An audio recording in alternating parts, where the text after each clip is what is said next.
इसमें इम्तिहान में भी इसी तरह से करता है कि नीचे ऊपर ग्राम्स की वैल्यू देता है, बोलता है कि जी इसके नंबर ऑफ मोल्स कैलकुलेट करो, यानी इसके नंबर ऑफ पार्टिकल्स बताओ कितने हैं। तो इसी को हम 3 तरीके से सीख सकते हैं। ए में दे सकता है 6 ग्राम मीथेन गैस है, बताओ इसके नंबर ऑफ मॉलिक्यूल्स कितने हैं। मेरे पास 4 ग्राम 4.4 ग्राम मेरे पास कार्बन डाइऑक्साइड है, बताओ इसके नंबर ऑफ मॉलिक्यूल्स कितने हैं इसमें। हेलो एवरीवन, आज lecture number 3 of stoichiometry class 11 chemistry में हम पढ़ने जा रहे हैं inter conversion of mole and mass, inter conversion of mole and number particles, inter conversion of mole and molar volume. सबसे पहले आपको पता होना चाहिए कि मोल कैलकुलेट करने के 3 तरीके होते हैं, ठीक है।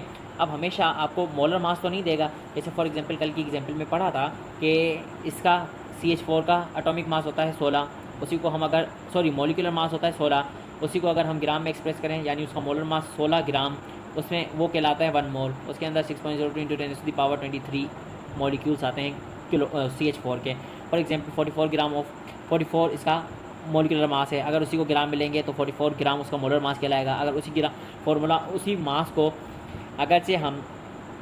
उसी मास को हम क्या कहते हैं 1 मोल कहते हैं। उसमें कितने पार्टिकल्स आते हैं 6.02 × 10⁻23 मॉलिक्यूल्स ऑफ कार्बन डाइऑक्साइड। इसी तरह से अगर मैं 2 ग्राम हाइड्रोजन लूँगा तो एक हाइड्रोजन का होता है 1, दूसरा हाइड्रोजन का होता है 1, तो दोनों को मिलाएंगे 2 ग्राम। अगर 2 AMU लूँगा तो मतलब एक मॉलिक्यूल का मास, अगर 2 ग्राम ले रहा हूँ यानी 1 मोल हाइड्रोजन गैस के मॉलिक्यूल्स की बात कर रहा हूँ, ठीक है। इसी तरह से अब अगर से फॉर एग्जांपल कभी आपको ऐसे तो नहीं देगा, कभी भी लैब में हमारे पास 16 ग्राम ही हमें पता है ना, इसके 16 ग्राम में कितने मॉलिक्यूल्स आएंगे CH4 के 6.02 × 10⁻23, क्योंकि इसका ये 1 मोल है। लेकिन लैब में तो हमेशा ऐसे नहीं देगा, लैब में दे सकता है 6 ग्राम मीथेन गैस है, बताओ इसके नंबर ऑफ मॉलिक्यूल्स कितने हैं। मेरे पास 4 ग्राम 4.4 ग्राम मेरे पास कार्बन डाइऑक्साइड है, बताओ इसके नंबर ऑफ मॉलिक्यूल्स कितने हैं इसमें। इम्तिहान में भी इसी तरह से करता है कि नीचे ऊपर ग्राम्स की वैल्यू देता है, बोलता है कि जी इसके नंबर ऑफ मोल्स कैलकुलेट करो, यानी इसके नंबर ऑफ पार्टिकल्स बताओ कितने हैं। तो इसी को हम 3 तरीके से सीख सकते हैं। किस तरह से, सबसे पहला फॉर्मूला है number of moles is equal to mass upon molar mass. अब मोलर मास क्या है, काफ़ी टाइम्स बता चुका हूँ कल के लेक्चर में और आज के लेक्चर में भी पीछे बताया कि जो उसका एटॉमिक मास है, जो उसका मॉलिक्यूलर मास है, जो उसका फॉर्मूला मास है, वही अगर हम ग्राम में कैलकुलेट करते हैं तो वो उसका मोलर मास कहलाता है, ठीक है। तो उस मतलब मास अगर फॉर एग्जांपल आपके पास लैब में दे देता है कि जी मेरे पास कहीं मुझे फाइंड हुआ है कि 6 ग्राम या 1.6 ग्राम ऑफ मीथेन मुझे मिला है, तो बताओ इसके कितने नंबर ऑफ मोल्स मिले हैं। तो आप सबसे पहले क्या करेंगे, फॉर्मूला के मुताबिक क्या करेंगे, 1.6 को ऊपर रखेंगे जो कि आपको गिवन मास होगा और उसको डिवाइड कर देंगे उसके मोलर मास से। हमने पीछे देखा कि इसका मोलर मास कितना है 16 ग्राम, तो इधर ही आप 16 के साथ डिवाइड कर देंगे और जवाब आएगा 0.1। तो ये है एक तो मोल कैलकुलेट करने का तरीका।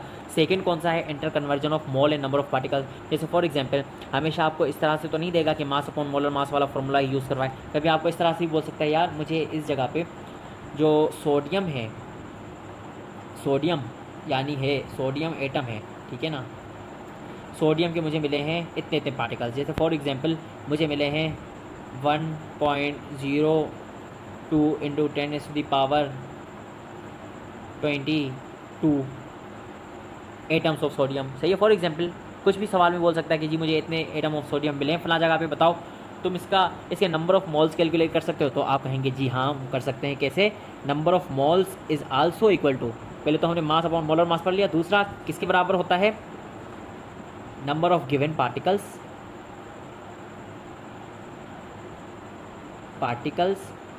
यानी जो तुम्हें बता रहा है उसको डिवाइड कर दोगे एवागेड्रो नंबर यानी 6.02 × 10⁻23 से, ठीक है। तो अब इस वैल्यू को ऊपर रखेंगे, नीचे डिवाइड किससे कर देंगे 6.02 × 10⁻23 एटम्स ऑफ सोडियम से, मतलब इसको 6.02 से रिप्लेस करेंगे और इस फॉर्मूले से भी हम नंबर ऑफ मोल्स कैलकुलेट कर सकते हैं, सही है।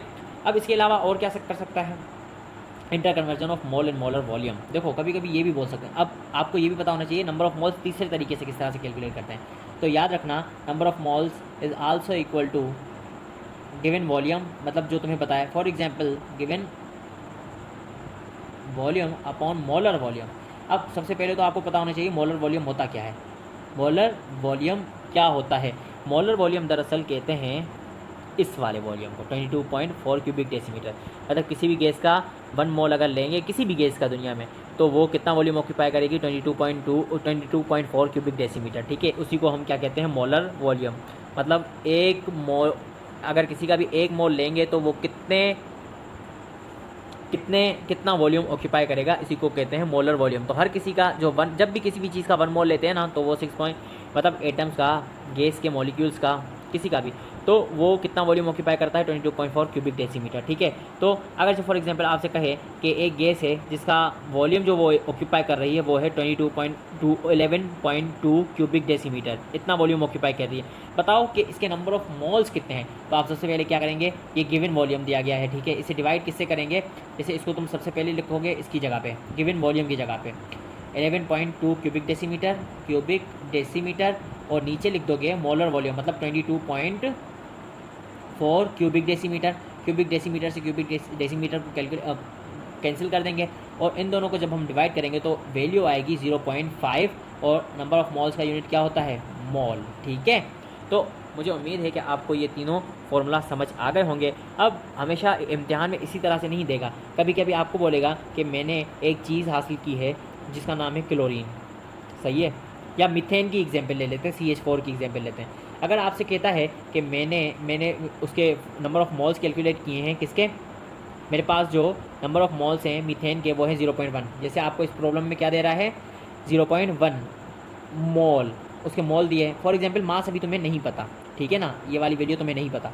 अगर तुम्हें ऐसे कहता है कि 0.1 मॉल है, बताओ तुम उसका मास कितना होगा, तो तुम क्या करोगे इस फॉर्मूले में, मतलब तुम्हें ये नहीं दे रहा, पूछ रहा है कि मास कितना हमें मिलेगा किलो CH4 का, जबकि नंबर ऑफ मॉल्स उसके हमारे पास है 0.1, तो आप कहेंगे ये हमारे पास वैल्यू मौजूद है मतलब 0.1, इसको मल्टीप्लाई किससे करवाएंगे, मोलर मास से।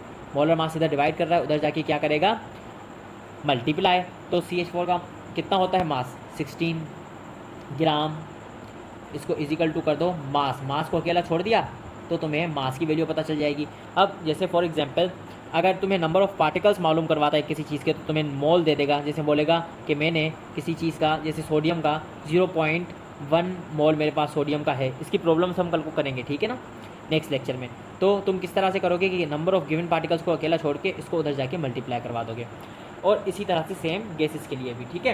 तो इसके नेक्स्ट लेक्चर में हम इसके न्यूमेरिकल्स को देखेंगे और सॉल्व करने की कोशिश करेंगे, सीखने की कोशिश करेंगे। अगर आपको लेक्चर अच्छा लगा हो तो आपने लाजमी तौर पे चैनल को सब्सक्राइब करना है, वीडियो को लाइक करना है और नेक्स्ट लेक्चर को किसी भी सूरत में छोड़ना नहीं है, भूलना नहीं है, ठीक है। Goodbye, take care.